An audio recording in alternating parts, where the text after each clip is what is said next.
comienzo de julio, el gobierno promulgó la ley que declara la imprescriptibilidad de los delitos sexuales en contra de niños, niñas y adolescentes. Con esta modificación al Código Penal se introducirá el artículo 94 que indica que no caducará la acción respecto al secuestro o sustracción de un menor, así como la tortura, apremios ilegítimos o tratos crueles, inhumanos o degradantes, todos ellos con ocasión de un acto de violación, acceso carnal a un menor, estupro u otros delitos sexuales. Concretar la ley de imprescriptibilidad se forjó en parte debido a delitos sexuales contra niños y niñas y adolescentes que se han dado a conocer en los últimos años, pero que ocurrieron en un periodo en que su persecución penal ya está prescrita. De hecho, han existido casos en que se ha establecido la responsabilidad criminal de los acusados, pero por el tiempo transcurrido, las causas fueron sobreseídas. La psicóloga, escritora y activista por los derechos de la infancia y contra el abuso sexual infantil, Binka Jackson, nos acompaña en esta nueva edición de En Palabras Simples para conversar sobre la nueva normativa. ¿Habrá más denuncias? ¿Aumentará el estándar probatorio? ¿Se acabó la impunidad que el tiempo otorgaba a abusadores sexuales de niños, niñas y adolescentes? Desde el Palacio de los Tribunales los saludamos y damos inicio a un nuevo programa de En Palabras Simples. Esta vez, después de casi 10 años, vamos a hablar sobre la ley que busca la imprescriptibilidad de los delitos sexuales que, recordemos, ya está publicada en el Diario Oficial. Justamente para eso nos encontramos con Binka Jackson. Ella es psicóloga y una de las impulsoras de esta normativa. Binka, muchas gracias por estar con nosotros. Gracias a ustedes. Binka, a mí me gustaría partir, si nos pudieses contar el espíritu que tiene esta ley de derecho al tiempo, de que uno habla finalmente cuando puede y no cuando debe, si nos puedes explicar cómo partió toda esta historia. Justamente desde esa premisa de que la fenomenología del abuso sexual infantil, el impacto del trauma en la niñez, las dificultades que tiene de procesamiento de la memoria, de daño incluso en la arquitectura cerebral, de elaboración del testimonio. Pensemos que la capacidad narrativa en condiciones normales se desarrolla, toma 12 años para desarrollarse. Imagínate un niño que ha vivido además una cuestión que es innombrable, inenarrable, súper difícil de comprender. Por ese tipo de características, el testimonio demora mucho y los datos dicen también en Chile que de cada 7 víctimas solo una logra develar o su abuso es detectado durante la niñez y las otras quedan para la adultez o bien nunca. Entonces, la motivación de esta ley era cómo, si aquí hay tantas víctimas de este abuso que no han podido denunciar porque no podían, porque realmente no estaban en capacidad de hacerlo, ¿cómo hacer para garantizar su acceso a justicia? Y no podía ser un impedimento a la justicia y levantar el muro de la prescripción antes de que siquiera alguien hubiera contado con las condiciones, no sé, psicológicas, físicas, biológicas, sociales inclusive, que le permitieran ir articulando el relato. Nosotros entendimos súper claro eso de que para la denuncia se necesita un relato y en el abuso sexual infantil, por el tipo de trauma, para el relato necesitábamos que se elaborara eso. Entonces, la ley apuntaba a eso y así se presenta el proyecto el año 2010, siempre como en la idea de que desde el minuto de la promulgación en adelante el abuso sexual infantil en Chile era imprescriptible para dar tiempo, un tiempo que además es muy subjetivo. Uno habla de promedios de 30 años de demora en la develación, 40 años, pero hay personas mayores, muy mayores, adultos mayores, o sea, 80 años, 90 inclusive, porque también todo depende de cómo lo viviste, cuántos años lo viviste, en qué condiciones fue, cuántos delitos involucró la vivencia del abuso, quién fue el abusador, por cuánto tiempo fue el silenciamiento, etc. Entonces, parte en un espíritu bien importante que intersecta de inmediato una deuda de justicia a mucha gente que se la había denegado, así simplemente con una aspiración de cuidado, de reparación, de restauración. Entonces, todo esto de la mano como que larga el camino de casi una década. Tú estuviste muy de cerca con la discusión de este proyecto. Bueno, surgió, algunas veces estuvo archivado, otras veces se discutió, pasaron cosas entre medio en el país, obviamente se conocieron casos. Los mayores defensores de que los delitos prescribieran, ¿qué postura tomaban? Y en definitiva, ¿cómo quebrar ese argumento? ¿Por qué estas personas decían, no, este delito tiene que prescribir, si es un delito tan dañino, tan malo, le pasa a los niños, a las niñas, a los adolescentes? Sí, bueno, pasaron hartas cosas en este país. Yo creo que le debemos también un mega gracias a todos los sobrevivientes de Iglesia, también ustedes los han visto en tribunales cientos de veces.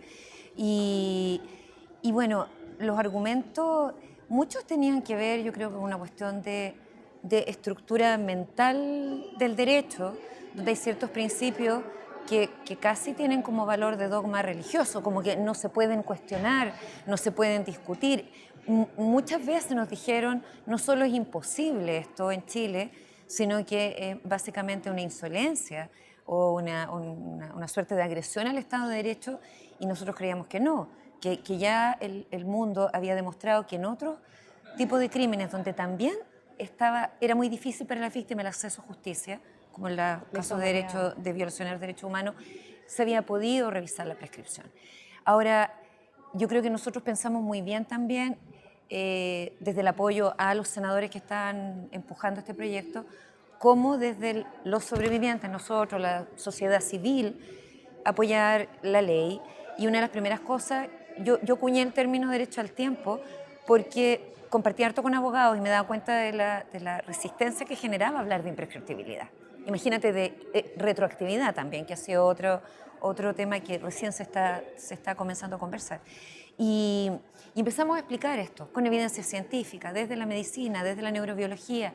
No importa lo que nos dijeran, a veces argumentos bien duros, algunos muy respetuosos, y aunque no estuviéramos de acuerdo, súper entendible, y otras veces ofensivos inclusive, y aún así la postura siempre fue acá con la evidencia, los datos, los testimonios, porque no basta solo los números, también había que ponerle voz y carne a eso, y yo creo que poco a poco fuimos viendo a lo largo de los años cómo se fue entendiendo por qué era tan necesario permitir que estas condiciones psicológicas de las que hablábamos se dieran para poder hacer la denuncia, y luego las preguntas que tenían muchos objetores de, bueno, ¿qué va a pasar con el proceso? ¿Qué va a pasar con la prueba? Bueno, eso tendría que responderlo también, tenía que haber una respuesta procesal de eso. Si lo primero que había que decir es, como país, ¿vamos a tomar posición en relación a esto?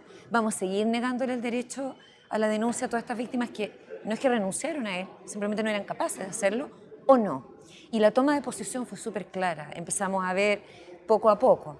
Y luego, yo creo que lejos lo más decisivo, y nobleza obliga, fue el apoyo del actual gobierno. O sea, cuando el presidente le da suma urgencia a este proyecto, y eso se sostiene durante todo este tiempo, desde el 3 de mayo del 2018, y le da suma urgencia al proyecto redactado por la Concertación. Ojo, eso es bien importante porque de repente vemos que en la política, por lucirse, llega un gobierno, vota los proyectos anteriores, hay color. Y claro, los redacta de nuevo, se pierde un año entre medio. Eso pasó con garantías integrales para la niñez. Y había un proyecto que puede haber sido defectuoso, pero en vez de mejorarlo, se votó y se perdió un año y medio en redactar otro. Entonces, acá hubo una cuestión bien generosa de acoger el proyecto que ya existía, mejorarlo con algunas indicaciones sustitutivas, y entonces estaba como la mesa tendida para sentarnos todos, o sea, como la Concertación, Chile Vamos, la sociedad civil.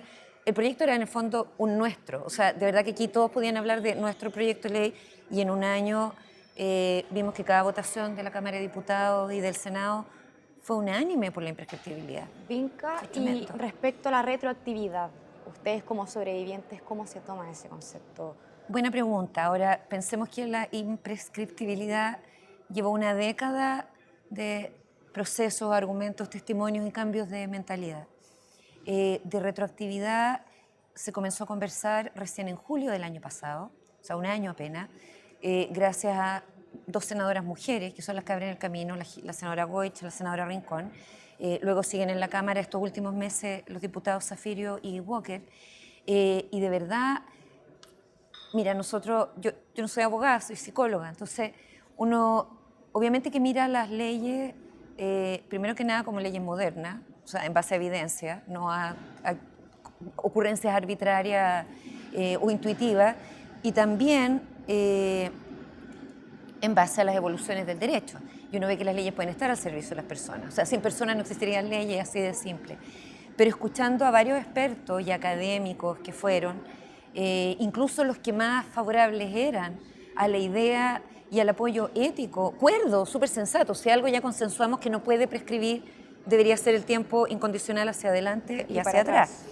Incluso quienes más nos apoyaban iban presentando las limitantes constitucionales, los argumentos con que nos íbamos a encontrar, la posibilidad altísima de terminar en el TC todo, o sea, todo, imprescriptibilidad, retroactividad, todo junto. Entonces, bueno, nosotros tomamos con respeto igual la decisión de la Comisión de Constitución del Senado de que no daba como para incorporar la indicación, así pasó a la Cámara. En la Cámara se trata de proponer desde otro ángulo, tomando la Convención de Derechos del Niño, que es algo que incluso en otros casos jueces ya han hecho, tal cual en el caso Caradima, jueces también, aunque hubiera prescrito, demostraron que en Chile se puede investigar, se puede establecer la verdad, se puede dictar un veredicto de culpabilidad, lo que pasa es que la pena no es retroactiva. Y nuevamente fue no. Ahora, cuando tú ves que un parlamento completo vota unánimemente por la imprescriptibilidad y hay un grupo de personas que vota en contra de la retroactividad, desde por la manera en que está redactada o porque todavía tiene dudas. Algunos optaron por equivocarse, diputadas súper valientes, el Eric Olivera, la Nono Sandón, dijeron, yo asumo que puedo estar en un error desde la mirada constitucional, pero prefiero eso que negarle la voz a las víctimas.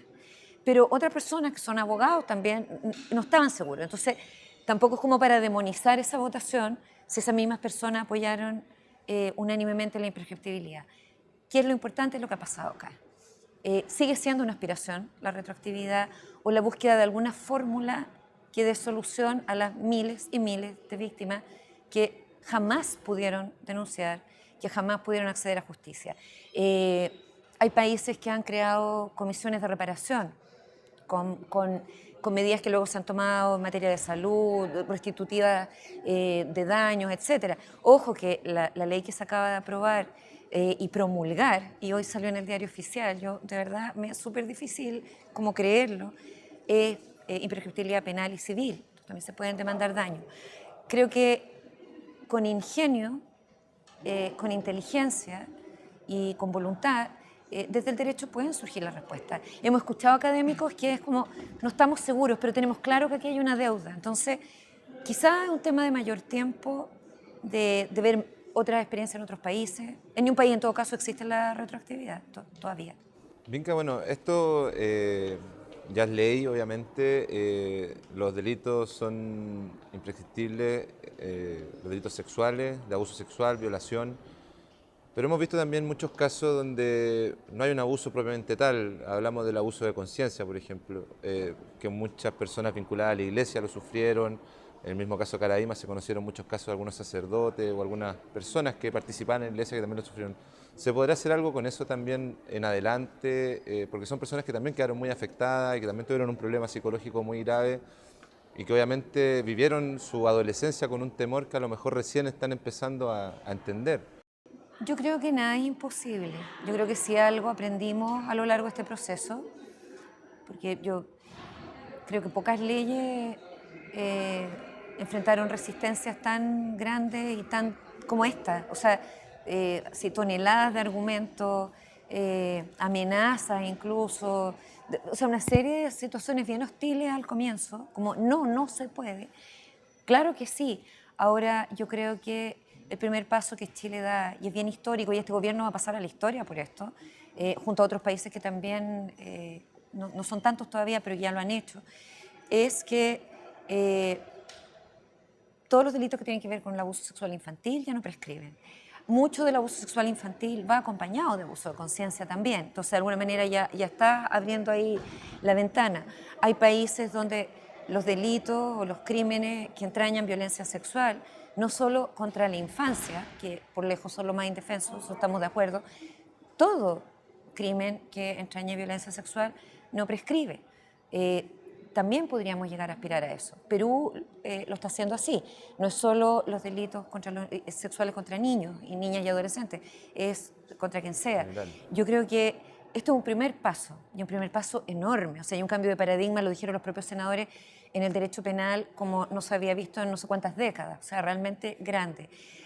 Los caminos que se abren a partir de acá pueden ser muchos. O sea, yo creo que yo en lo personal todavía estoy procesando, yo ni siquiera estoy procesando el diario oficial o la ceremonia de promulgación en La Moneda. Yo estoy como todavía en las últimas votaciones, aterrizando y viendo lo que significa luego de una década este cambio de mirada y cómo se ha conversado, cómo se ha recibido en todos lados. Lo que venga hacia adelante yo creo que puede ser ancho. Vinca, lamentablemente se nos está acabando el tiempo, pero antes preguntarte respecto a los desafíos que van a tener tribunales respecto a la imprescriptibilidad de los delitos sexuales de menores. ¿Cuál crees que van a ser? Me imagino que va a estar concentrado en la prueba, en los juicios. Eso siempre, y si tú piensas los casos muy recientes, con la evidencia ahí ya son súper difíciles de probar. O sea, la investigación dice y la evidencia dice que el testimonio de la víctima es lo más confiable que existe, incluso pese a procesos de fragmentación de la memoria y todo. Ahora, esta ley es una ley que es parte de las observaciones que mucha gente hizo, por eso que lo que tú señalabas de la deuda con quienes todavía estamos viviendo con esto, tiene que ser saldada de alguna manera. Es para las nuevas generaciones, es decir, los niños, niñas y adolescentes que a partir de ahora están viviendo abuso, y esto sigue, son 50 niños a lo menos cada día, ya no tienen límite de tiempo para la denuncia y tampoco hay límite de tiempo en la persecución de la persona responsable de esos abusos, ya que antes terminaban amparados por la prescripción. Nosotros creemos que desde conversaciones además con pacientes, con sobrevivientes, etcétera, que hay personas que, aunque haya prescrito, van a ir ahora o concurrir a la justicia con la confianza de que se va a investigar, se va a establecer la verdad, eso ya está. Yo creo que nosotros, como expresión de deseo, y a lo mejor estoy diciendo una burrada en términos jurídicos, pero si la ley partió tramitándose hace 10 años, ¿cómo es posible que por las demoras en el trámite hayan quedado todas las víctimas de esos 10 años? Yo calculaba, por ejemplo, en la Cámara de Diputados, cuando pensamos que iba a salir al tiro en abril y se presentó la indicación esta de la Convención de los Derechos del Niño, que igual no fue aprobada, pasaron casi 2 meses. 3.000 niños más quedaron fuera de la ley, porque igual terminó siendo sin retroactividad y solo de aquí en adelante. Entonces, hay harto que hacer todavía para ver cómo dar cabida incluso a los casos más recientes que están quedando fuera de la ley. Ahora, ha habido buena disposición de este gobierno de conversar y abrirse a temas de apoyo en salud, ¿ya? La consideración a lo mejor en el auge del trauma por abuso sexual infantil, o sea, el estrés postraumático por abuso sexual infantil, ver temas de diagnóstico. Las ISAPRE no tienen ni una cobertura de salud mental. La salud mental realmente, lo han dicho varios, está en crisis acá. ¿Cómo no va a ser posible que los seguros privados también apoyen la labor diagnóstica cuando hay casos recientes? Está el tema de las mesas de reparación, también para ir como recogiendo los testimonios. Yo creo que la justicia tiene un gran rol ahora, porque desde el minuto que llega una víctima, desde la entrada a un juzgado, a un tribunal, a poner una denuncia o a preguntar cómo funcionan las cosas, y aquí hay una parte de formación de jueces y personal de tribunales bien importante, lo que significa la imprescriptibilidad, que reciba la orientación adecuada para poder establecer la verdad. Eso ya es muy reparador. Y es súper reparador también que todo un país diga sí a una ley como esta, que el presidente, que el Parlamento, que todos digan, pero la cuestión, tal cual tú lo señalabas muy bien, se juega aquí, se juega en las sedes de justicia. Entonces, acá es donde tiene que estar la mente, el corazón y la puerta abierta. También a la denuncia, importante también Sí, que se facilite las cosas. que se facilite y que no le digan, como le ha pasado a muchas pacientes, claro. Oiga, pero si su caso ya prescribió, o está por prescribir en función de la ley ahora antigua, o sea, del sistema antiguo, ¿para qué se va a hacer mala sangre? Y sí, es verdad, los procesos son tremendamente maltratadores. Pero reparadores, es un inicio de la reparación. Claro, pero también súper reparadores. Entonces, a lo mejor uno puede hacer advertencia de que son procesos arduos, no son sencillos. Ya puro estar hablando de lo que se vivió es duro, pero acoger esa denuncia, o sea, que tomó tanto valor venir a presentar. O sea, ahí hay algo que es clave en el rol de la justicia. No hay que revictimizar. No, exactamente. porque es pura revictimización. Entonces, toda la revictimización que se puede evitar, estar como conscientes de eso. ¿Qué cuida más? Esa es la pregunta. Acoger la denuncia, ¿de qué manera la acojo? Hasta la disposición corporal de cómo recibo a alguien que viene a hablar de algo tan difícil. Bueno, Minga, muchas gracias. Gracias Ahora a sí que se nos ustedes. agotó Sí, el tiempo. Interesante esta lamentablemente. conversación. Sí. Felicitaciones igual, porque sabemos que estuviste muy de cerca con este proyecto, luchando ahí mano a mano con todo sí, su avance. muchos sobrevivientes, muchos. Sí. Muchas gracias por acompañarnos el día de hoy. Gracias a ustedes. Así es, Vinca, me sumo a las palabras de Pablo, derecho al tiempo, porque el dolor no prescribe. Exactamente. A ustedes, como siempre, los dejo totalmente invitados que nos sintonicen, que vean nuestros programas, nuestras notas en www.poderjudicialtv.cl. Que estén muy bien.